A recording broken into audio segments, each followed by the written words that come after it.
me this morning. It's 8:41. Time to check in on your money and find out what Wall Street's doing to us this morning. Looks like kind of a sea change going on in the markets. Time to check in with Phillip Statler from Statler Financial Services in downtown Sebring and see what his take is on the matter. Phillip, good morning. It's good to hear your voice this morning.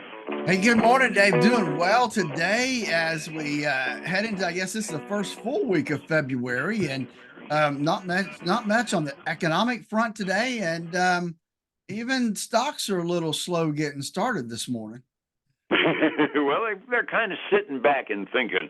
Yesterday, I was saying that it didn't look like the traders were overly impressed with the Jay Paulson interview on 60 Minutes on Sunday night. And once the day was done and they actually started doing things with real money, that kind of emphasized it. 274 points down on the Dow yesterday. Standard & Poor's was down by 15. NASDAQ was only down by 31 yesterday. And as interest sensitive as they are, it kind of backs up a thing that I kind of was saying before we went on the air. I'm kind of seeing this. We got a clearer picture out of Jay Paulson as to what the Fed's likely to do than we ever got out of press conferences, and heaven forbid Greenspan doublespeak when we actually asked the question. I think the big investors have a clear path forward, and I'm just seeing them reallocating their funds based upon what they're seeing happening now. Well, and that could very well be, because what's really interesting, Dave, is even though the market was purely red yesterday, so was the VIX. The VIX was actually down yesterday, almost 0.9%. So that volatility index on the S&P 500 wasn't. I thought maybe it'd be going the other direction, but it's not. Yeah, I mean, it wasn't a panic by any measure. It was like, okay, we finally got a Fed chairman that talks English, which is, after living through Greenspan for all those years, really kind of a different concept. But he basically said, okay, guys, look, there's almost no chance of an interest rate decrease in March. We probably will reduce interest rates sometime later on this year, but all of that 3 cuts, 2 percentage point cuts, and all of that stuff, it pretty much went out the window. And I cannot remember a time that a Federal Reserve Board chairman has been that clear in an interview with the financial press or with the consumer press. I mean, we kind of have a map forward. If Paulson gets his way, this is what it's going to look like, right? I think so. And I think a lot of that was really kind of parsed out in the minutes of the last meeting, which caused a little bit of uneasiness to the markets as well. But hey, I think it may be a good thing that they don't rush to cut interest rates, right? Because we're still seeing these inflationary numbers higher than what the Fed wants them to be, and higher than what you and I think they should be. So I think that maybe holding on, even though there is that path, which should give everybody a little bit of certainty, but I think that March was too early to start thinking about cutting rates, because we've not seen the relief we want to see when it comes to inflation. You and I have been saying that raising them again would be dumb at this point in time because the progress is being made, but overreacting in the other direction and saying, okay, they're going in the right direction, start cutting rates, well, it could end up locking us. Paulson said this. It could end up locking us in at 3% inflation as far as the eye can see instead of the 2 they're looking for.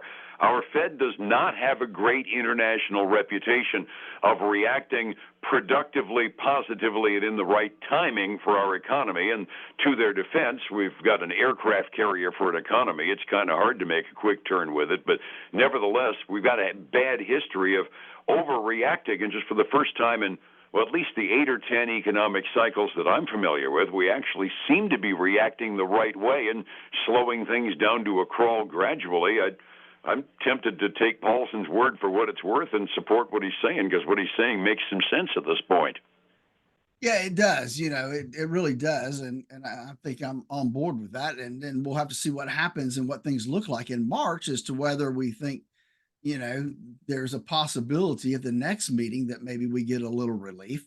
But it wouldn't surprise me if the relief doesn't come in the third and fourth quarter. That's been kind of my bet, and that was the one thing he didn't say specifically, the when.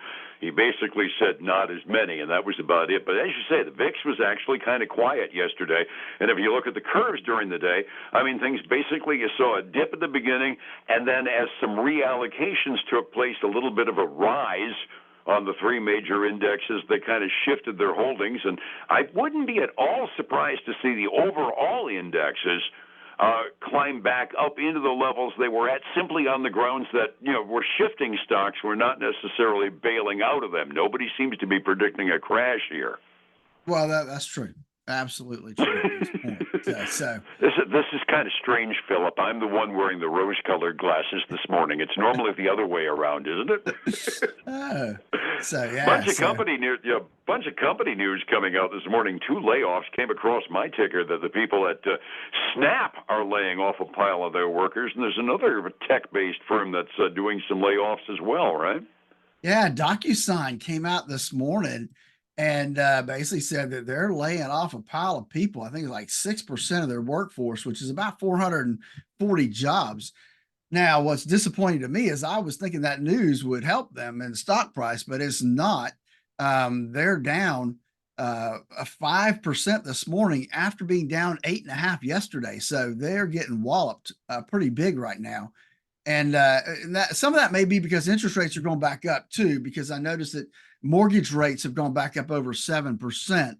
And so that could be part of it as well, because let's face it, DocuSign makes a lot of money off the mortgage business.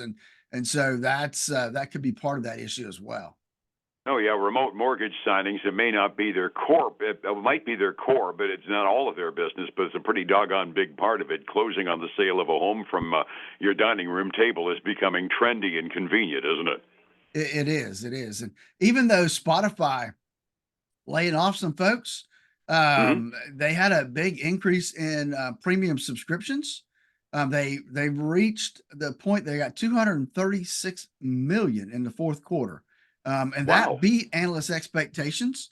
And so it's actually got them trading up this morning, almost 7.75%. That's cool. Yeah. Back to DocuSign. I was trying to. Did they report? Did I miss They did their not. report yesterday?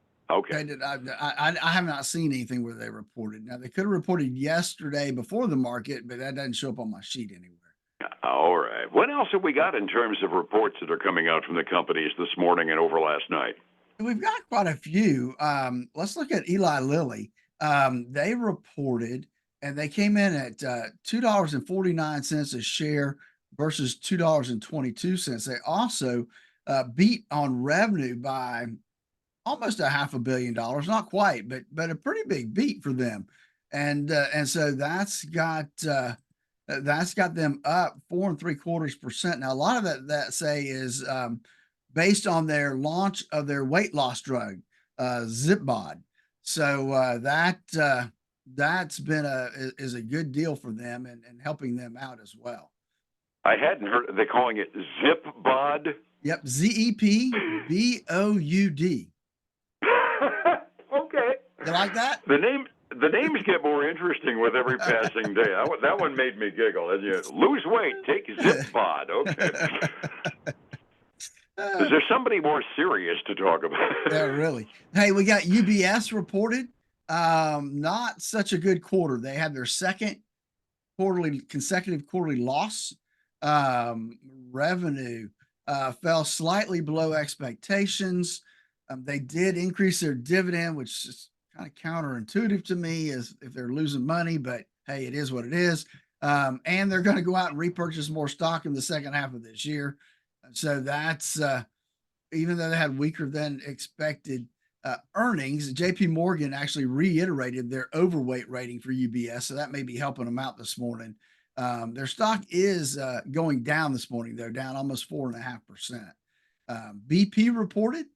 Now BP, they had a pretty good quarter. They raised their dividend by about 10% from the same period last year, as well as they announced they've committed $3.5 billion to share buybacks for the first half of this year. So definitely trying to keep their stock price moving in the right direction. So that's got BP up about 5.4% this morning. Cheaper gas isn't killing them, is it? Not yet, anyway. Not yet. Then we had Chegg. Now, we've talked about them off and on, especially during COVID, because they are one of those educational tech companies. And so they benefited from folks having to homeschool, that kind of stuff, work, doing school from home, they kind of benefited from that during the COVID, but they had disappointed guidance for this first quarter as we look into where they are now, and so they're trading down about 5.5% this morning. So that's kind of where we're standing right now, Dave. All righty. Well, back it up to the setting of the table from yesterday. Again, it was an off day yesterday as we unloaded a bunch of stuff that evidently didn't match with Paulson's predictions and started trying to pork up a little on other stuff. I don't know what it's doing to the futures so far this morning. Do we have any green ink to talk about today? We have a tinge of green ink, Dave. It was red when I first started looking, but it has switched to the green. Not by much, but hey, every little bit helps. The Dow is basically up $13, so you can imagine that's not much.